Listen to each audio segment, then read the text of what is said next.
Experts say it may be safe enough to ease social distancing measures as city records another low count of 2 cases. And U.S. death toll from COVID-19 heads past 50,000.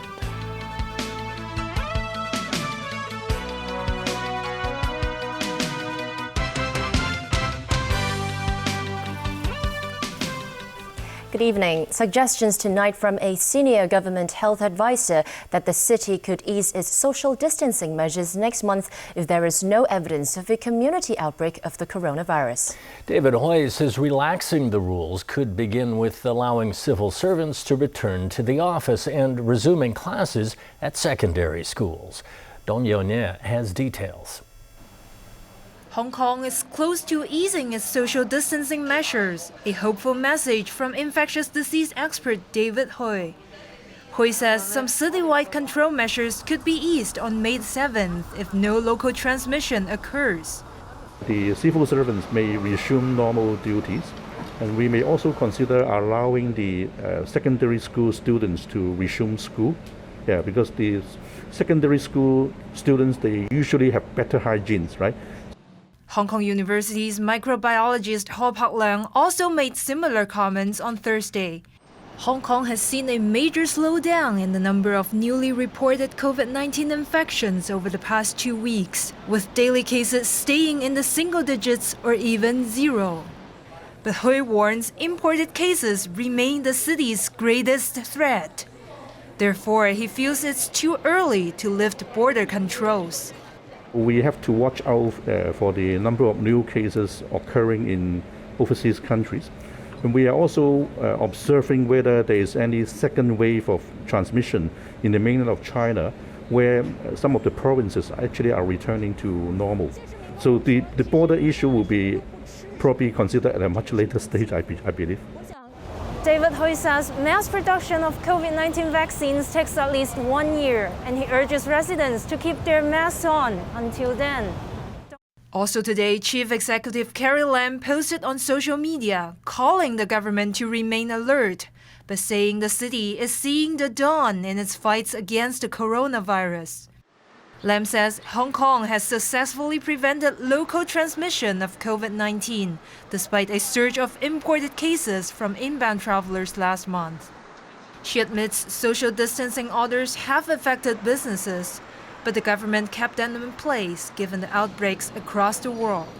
She asked Hong Kongers to hold on for a while longer, promising a bright tomorrow will come soon. Dong Yaonie, TVB News. 2 more COVID-19 cases were reported in Hong Kong today. Both patients had traveled abroad. That's brought the city's tally to 1,037 cases. One of the patients is an 18-year-old female student who came back to Hong Kong from the UK yesterday. She had no symptoms and was found to be infected at the testing centre at Asia World Expo. The other, a 61-year-old male, returned to the city from Britain with family on April 7th. He was admitted to a quarantine centre in Yuen Long and was found to be infected after completing his quarantine period. So far, there are 8 patients who need to be readmitted to hospital after being discharged. Another person who might have the coronavirus is a student who was sitting his DSE exams.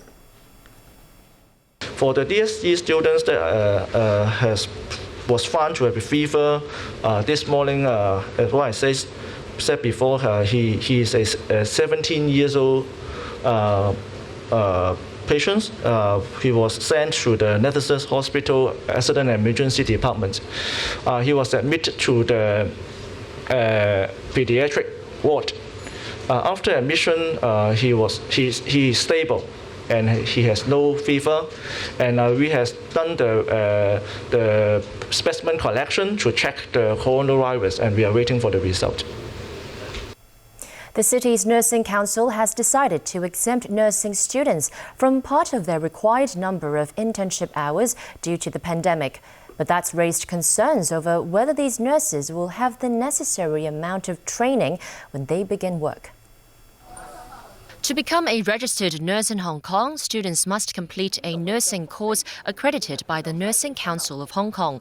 On top of the course, which lasts for 3 years, students must perform 1,400 hours of clinical internship as well. However, the hospital authority stopped the internship for students this year because of the pandemic, having delayed their schedules and created a backlog of nurses expected to join the city's healthcare sector. Health authorities have decided to ease some internship requirements. Nursing graduates this year can be exempted from their minimum clinical internship hours by no more than 20%, but that's raised doubts over whether the move would push students into the field with insufficient training. The chairman of the Association of Hong Kong Nursing Staff says most of the students have already completed 1,000 hours of internship. 因為佢哋出唔到去 clinical。 It's only because they cannot head to the hospital now, so we're letting them perform the remaining internship hours in schools with teachers' guidance, says Joseph Lee. The hospital authority is also exploring other ways to give trainee nurses as much experience as possible.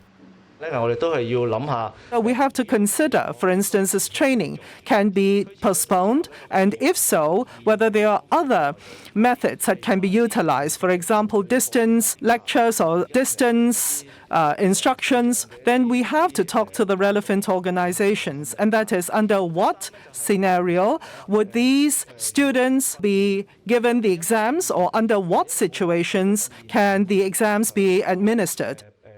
Lau added the key is to control local infections in order to let nursing students perform their clinical internship. The man who sold books critical of Chinese leaders in Hong Kong, Lam Wing-kei, has reopened his bookstore in Taiwan. His store was blessed with flower baskets, including these sent by President Tsai Ing-wen. Customers came to show support for the Hong Kong bookseller. It also comes days after Lam was splattered with red paint while eating at a cafe. Last year, Lam fled to the island amid fears of persecution from the mainland. The U.S. death toll from COVID-19 has topped 51,000, with some states seeing their deadliest days so far. As the number of Americans known to be infected soars past 900,000, some states have begun loosening lockdown measures amid worries it may be too much too soon. This is more of a surgical mask. In a high-stakes gamble, residents in Georgia are now allowed to work out at a gym, go bowling, or even get a haircut. We are checking temperatures, we're making sure that clients fill out a questionnaire, making sure that the hands are washed. We have a bunch of customers lined up on appointments. If you hear our phone in the background, won't stop ringing. Amid soaring unemployment, Georgia is among the first few states to lower their guard against the coronavirus, launching an aggressive push to restart business. Critics say it's too soon, and with deaths and infections still rising in the state, many business owners plan to stay closed for now. In New York State, a small victory in a lengthy battle as a hospital released its 600th COVID-19 patient. I had pneumonia, so I didn't know what that was. I didn't know how severe this was. I've been thinking about it as a disease that only affects older people. And here you clearly see a young, healthy 19-year-old hospitalized as a result of contracting COVID.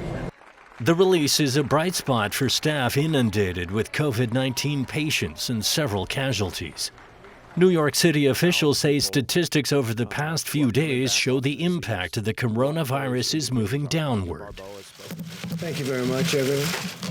Meanwhile, medical backlash for the president a day after he openly mused about injecting disinfectants into people to kill the coronavirus. Introducing one of these products in any way, shape, or form, be it by injection, ingestion, or application on the skin, is harming the body. It's just really sad that our president is just so naive to these fundamental aspects of human biology. In his shortest briefing since the outbreak began, Trump told reporters he was posing the question sarcastically. And still ahead, dozens arrested as police raid illegal bars in Kowloon. How Hong Kong students stuck overseas are coping amid the pandemic.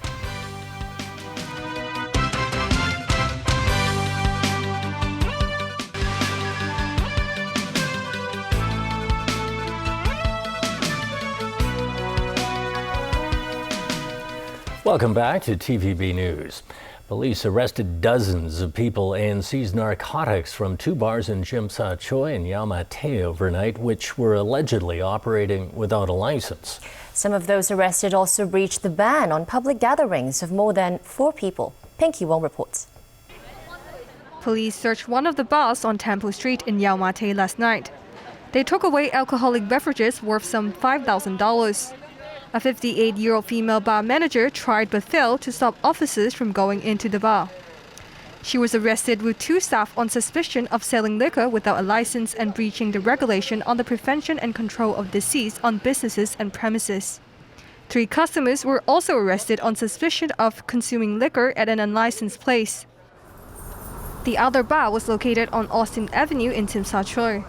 Officers say the 800-square-foot unit was heavily guarded with metal gates and soundproof materials inserted between walls. Police had to forcefully break into the unit. There, officers seized suspected dangerous drugs worth some $33,000. They also took away 28 bottles of liquor, some 200 bottles of beer, and around $20,000 in cash.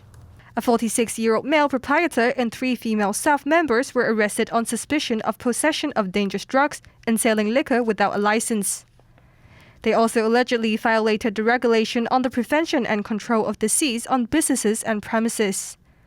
The other 39 customers aged between 18 and 58 were arrested on suspicion of possession of dangerous drugs and consuming liquor at an unlicensed place.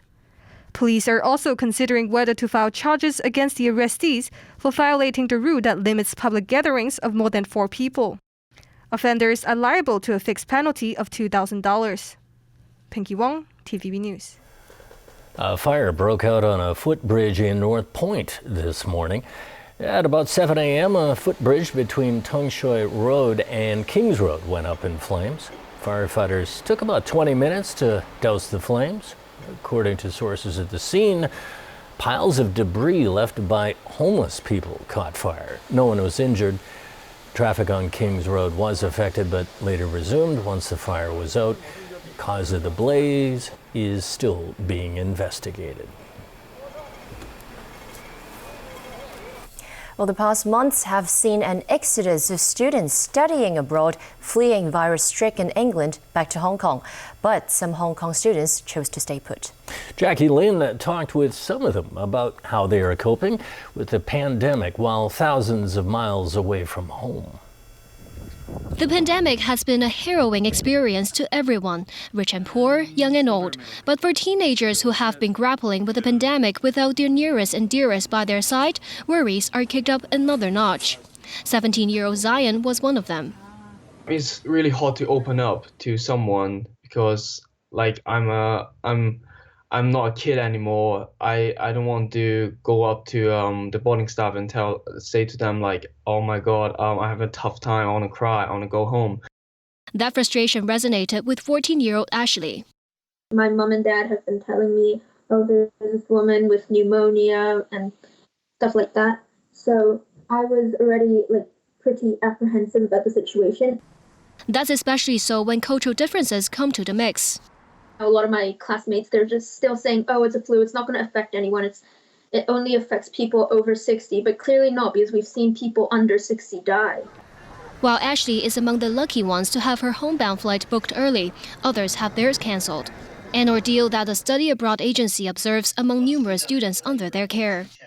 Like Jessica here, whose cancelled flights not only spelled troubles to herself, but also worries among her loved ones. My grandparents, they always worry about me, why Jessica can't go back home on time. My mom always explained to them Jessica is okay now because she's staying in a safe place as a present and she will not affected by the coronavirus. Heart-wrenching as these words might be, they are also ones of love, strength, and resilience, all signs of how these teens are maturing amid these unprecedented times. Yeah, we all have to stay strong at this moment. I believe that it will all work out. Jackie Lin, TVB News. That's the news. Thanks for joining us. Bye for now.